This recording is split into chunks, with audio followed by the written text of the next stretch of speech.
যুক্তরাজ্যের জাতীয় নির্বাচন আজ ৬৫০ আসনে হাউস অব কমন্সের প্রতিনিধিত্বের পাশাপাশি নতুন প্রধানমন্ত্রী নির্বাচিত করবে দেশটির জনগণ।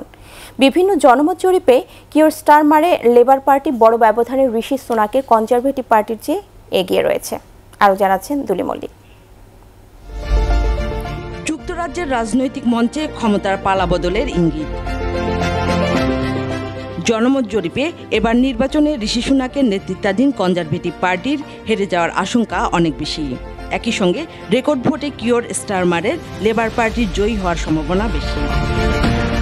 নির্বাচনে ৬৫০ আসনে প্রতিদ্বন্দ্বিতা করছেন ৯৫টি দলের ৪৫১৫ প্রার্থী। এর মধ্যে ৩৪ জন বাংলাদেশি বংশোদ্ভূত ব্রিটিশ নাগরিক। স্থানীয় সময় সকাল ৬টা থেকে শুরু হয়ে ভোট গ্রহণ চলবে রাত ৯টা পর্যন্ত। টানা ১৪ বছর ধরে ক্ষমতায় থাকলেও বারবার নেতা পরিবর্তন হয়েছে কনজারভেটিভ পার্টির, সঙ্গে ৫ বার বদলেছে প্রধানমন্ত্রীও।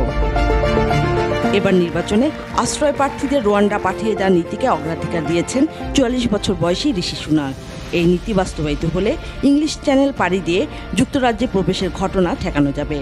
অন্যদিকে লেবার পার্টি ক্ষমতায় এলে এই পরিকল্পনা বাতিলের প্রতিশ্রুতি দিয়েছে।